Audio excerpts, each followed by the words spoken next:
Today, we're in a very, very special place. We are at the penthouse of the Sagamore Hotel in the frame of Bit Basel 2025. And today we have a very special guest. Antonio Vasaiely is a serial entrepreneur and also managing partner of Bit Basel. Antonio, thank you very much for being on the Millennial Way Show. Thank you very much for having me, Ismael. Antonio, for the people that they're not very familiarized with your name and your story, how can you describe a little bit what you do? So, first of all, thanks for having me. It's a great show. I've been watching it as well, and I think you do a lot of inspirational stuff with the community and for the community. Well, I mean, look, I'm a serial entrepreneur. I kind of built and exited my first company when I was 22 in Switzerland. And there was a company about what? Technology. I'm a computer scientist. So I studied computer science, software engineering, artificial intelligence as a major. But at that time we didn't call it that way. It was most like, basic analytics, big data. And you sold it. You sold it at 20 something? 22, yeah. For how much? It was a tech solution. It's one of these things as an entrepreneur. You have to make a decision and say, is this something I want to carry for many, many years? Got it. Or do I actually want to sell, in this case, a piece of technology, a technology layer to a larger company which then integrates it. If I would have waited 10 more years, it would have maybe been, 10x more. Mm-hmm. But at that time, I was very fortunate. I was still very young. I built it. And I exited the company, and I wanted me to, continue a little bit as an advisor to integrate this. But in principle, I managed always to stay a little bit entrepreneurial because I had that entrepreneurial experience. But at the same time, I was deeply involved in large corporations as well. I worked in very large corporations, aerospace, military, defense, automotive for some luxury automotive companies and some of the largest aerospace companies and maritime companies in the world. Because I always thought that the companies who are really changing and influencing the world and society are the very large corporations and the companies. So I always wanted to keep involved in that, and I was, had my fair share of success in them. I was mostly in executive position in these companies, and driving, building autonomous cars and flying drones and artificial intelligence and products. But I always wanted to keep that entrepreneurial spirit with me. So I was always involved in, on one side, of course, building and investing myself into these startup companies, technology companies, but also advising a lot of companies, right? You were doing all this in these different areas of industries. When you jump to art, how all these connect to art with some point? Yeah, I mean, interestingly, I think we all have our art. I mean, what you do is an art, right? It's a creative process. It's a process where you connect the dots. You see something which is bigger than the individual pieces. I was always what we call a system thinker. Right, I was also in the aerospace company which I was working for. I was part of a small group of people, in 140,000 people, who was part of an architecture group, like talking about architecture, connecting the dots together. So I think being an artist or creating art is similar to that. It's like connecting the dots. But I was never really into art as you would see a traditional art, like that beautiful piece, Battle of the Centers from Michelangelo behind us. $45 million, no? $45 million, exactly, yeah. I managed to bring it this year into our company. So we are the partner for Treasure Investment Corporations, who is the owner of this company. We built a new company. We built this now into our corporation as well, as an offering. And I was always in museums, but I didn't really understand it. And the reason was because I had never that upbringing which appreciated deeply the art. I mean, I grew up as an immigrant into Germany at that time when I was one and a half years old. Unemployment money, social welfare. So we didn't have that mega exposure to beautiful historic art and history around it. So I didn't develop an appreciation for it. Miami was the place where I really got introduced seriously to the art. Because at that time, two VC companies sent me here during Art Basel 2022 to the Faena. Mm-hmm. They put me down there, in a room there, and I fell in love with it. And then I got acquainted to, Art Basel, Miami Beach, Art Week, and Bit Basel as well, the company which I'm now a managing partner as well. So that was really the starting point for me to really start to appreciate the art as an industry, not only art which I can see in a museum. You mentioned in your answer serial entrepreneur. Does a serial entrepreneur born as a serial entrepreneur on their DNA or build that entrepreneurial strength? Right. It's a very good question. I think there is a level of skills and tools you can learn for sure. Like every craft, you can learn it with repetition. Mm-hmm. I'm still learning today. I mean, today I had a amazing learning experience. I'm like, wow, that's the way this works. So I think every day is a learning day. But I think there are entrepreneurial mindsets and there are entrepreneurial execution people. The entrepreneurial mindset, they really must and have that DNA, the epigenetics, the conscious and subconscious mindset of this is an extremely tough ride. You must be extremely resilient. It's not for everybody. It's not for everybody. That's why 90% of all startups fail in the world. Only 10 succeed. From the 10% who succeed, only 2% achieve the return of their investment. All of the other ones fail. Now, failure is okay. I had my fair share of failure too. But the key thing is that being an entrepreneur is very hard. You have to be able to connect the dots, not only have a great product, but also have to be able to go to market with the product. You have to be able to raise money, create money.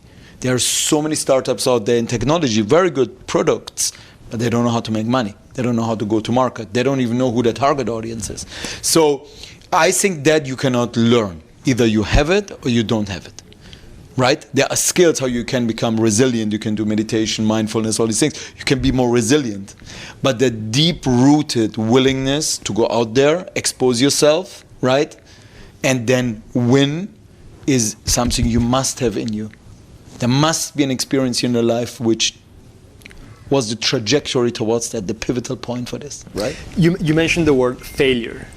And I think, I used to think that when you fail, you fail and you're a loser and you're not, that's done. Then, today, my point of view is failure is just a step forward on your goal, on your achievement, on what you're looking for. How would you define failure, and which would be your biggest failure, if you want to share it, and what did you learn from it? Look, I think, I'm Swiss now. So Swiss, we are very risk-averse, conservative in some ways. We always double-check, and triple-check and build safety nets. But the reason is not because we don't want to fail. The reason is because when you mitigate risk. Mm-hmm. I think true failure for me, versus true learning is when you have done zero to mitigate the risks. Or even when you exit, you exit consciously, so it becomes a learning. Failure is when either you haven't done anything to mitigate the risk. Right? Mm-hmm. Learning is when you recognize the situation, you know how to stop it, even that means you stop the company, but you have that conscious awareness that you must do something, which other people call failure because they don't know why you made the certain decisions.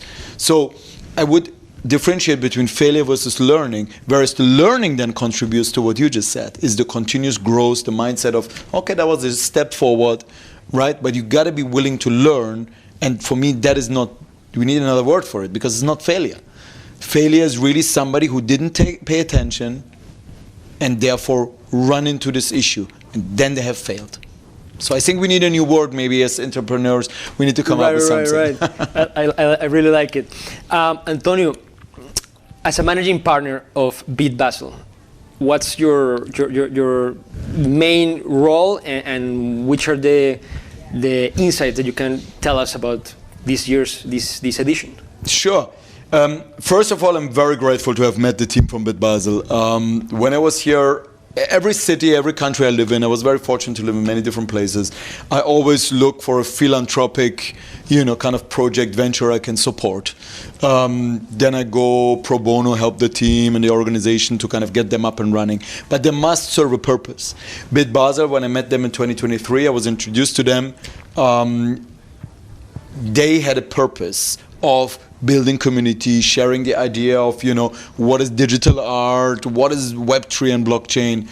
And none of the founders, original founders, have ever been involved in any of these, kind of meme coins and these crypto scams. That was very important for me because I wanted to work with conscious people in this space. Now, I don't own a single crypto.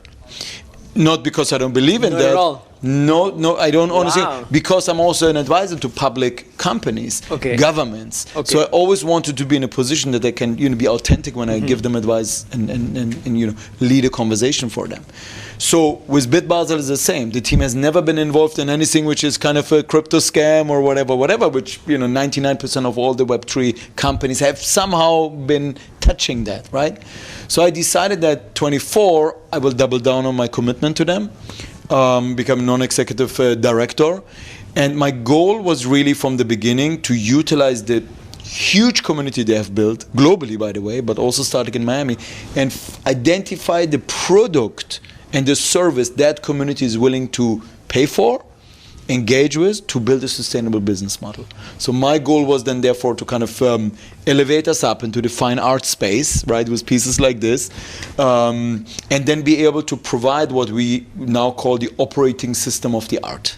So the Art OS. So the operating system of the art is, what I came up with because I thought about the art world needs something like, an Apple. Right? You have an operating system for your MacBook, but you also have an Apple store with all the products and services you can use to get the job done. Well, the art world doesn't have that. There is no, from the creative process to the creation, to the go-to-market, to all the contractual agreements, to the moment you sell it, transact it, and make money with it. That's what the Art OS is about. It's the end-to-end platform. And not only the Bit Basel products and services, but a lot of third-party companies who are integrated, like similar to an app store, right? Which I've been designing and building, and with that, of course, comes some technical, and technologies, deep tech, which fortunately, because with my computer science background, I can kind of design and architect them, and then we have a great development team who's then executing upon it. So my goal is, with this piece, which we brought to the platform right now, $45 million asset under management, or total value locked, as they call it, is on the platform. We are able to fractionalize that piece to a certain percentage, and then also monetize it with exhibitions, with the ability to leverage the markets. That means if I want to buy a piece of it, I can do it? Absolutely. How much it costs? Well, right now, this $45 million, right now, for example, for this particular example, which is a serious one, from the Eternal Creations collection, we will be giving 15% of this, but only currently to accredited and institutional investors. Okay. So 15% translates to around $5 million. So those individuals, companies who invest in this, own 15% of this art piece. But the point is that with their 15%, the money we raise, but also the money we are able to lend against an art piece like that, we are able to then go and invest in the market and then create the returns, pay back to the shareholders, pay back to the owners, and pay back, of course, to the artist. So this is the business model which I've now designed and we implemented. This year, again, $45 million. Next year, we have now a pipeline of about $1 billion of art which is going on the platform. Antonio, what do you think that Bit Basel, what makes different to all the rest of fairs, satellite fairs, well-renowned fairs around the world? What makes Bit Basel unique? Great question. Great question. And I think in a marketplace, in an environment which is so crowded, I mean, Art Week, Art Basel, Miami Beach is probably the most busy place ever. I mean, even going above the bridge and back and forth, you really have to be cautious. It's crazy. Right. People are coming in helicopters, absolutely, in yachts, it's not. I mean, it's crazy, but it's also, it shows the momentum that has the city and the art. Correct, and it shows the vibrancy. It shows the willingness for people to engage. Now, what makes Bit Basel for me different than any other major fair you visit, any other convention, anywhere as small is, it's the variety. It's the ability to fuse fine art, 500 years of history with an immersive digital experience projected into the future. Creating that bridge between the two, having that physical fine art here with us, downstairs, all these amazing artists creating stuff is real physical.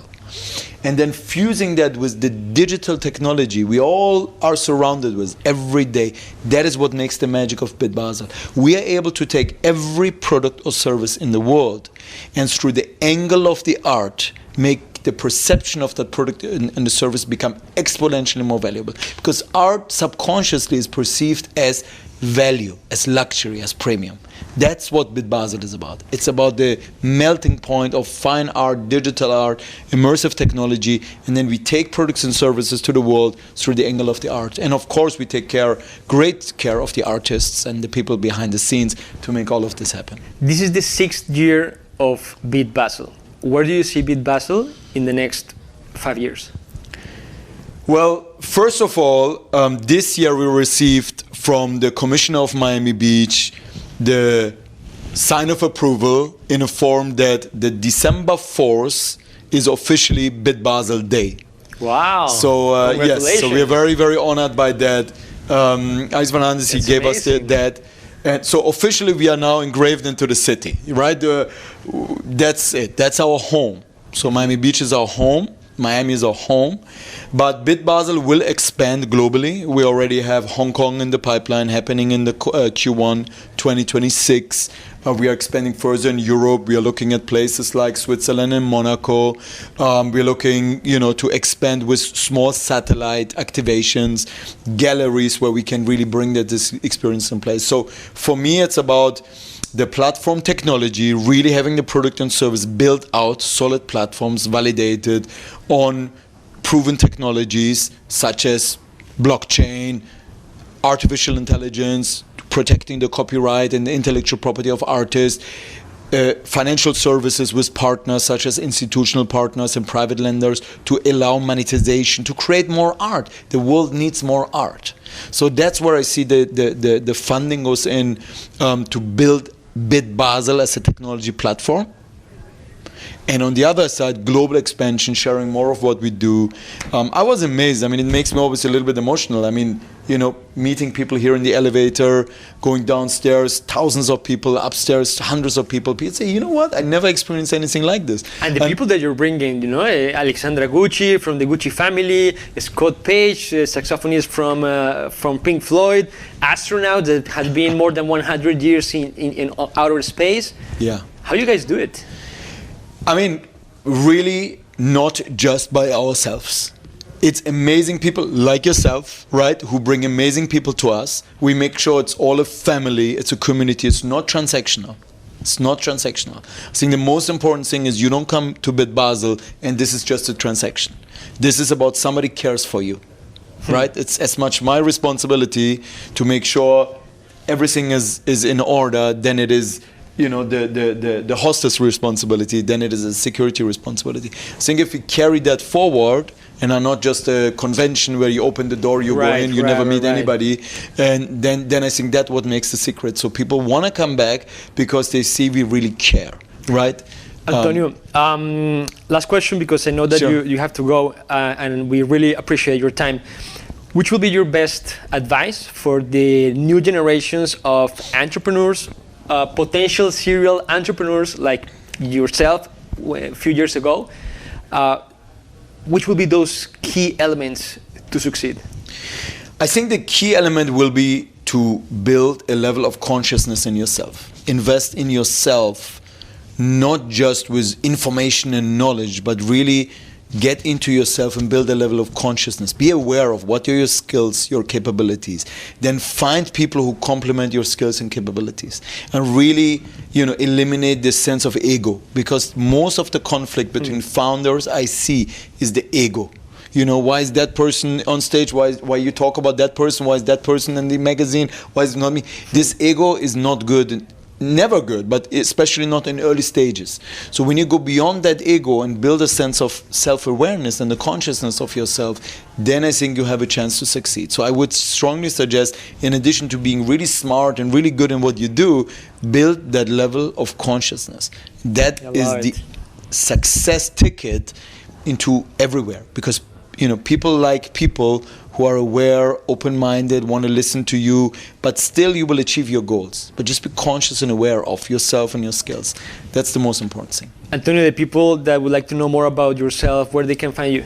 On social, digital, where can we know more about you and your companies and whatever you're doing? Sure. I mean, Bit Basel is obviously bitbasel.miami. Enter in Google, it should come. Myself on LinkedIn, I'm available. I'm usually also traveling around at the World Economic Forum in Davos. I'm at the FII, both in Miami and Riyadh in Saudi Arabia. Most of the major events, I'm present. So if you see me somewhere, then please come contact me. I'm more than happy to support and give advice. Antonio, thank you very much for your time. We really appreciate it. Thank you very much for being on the Millennial Way Show. Thank you very much for having me.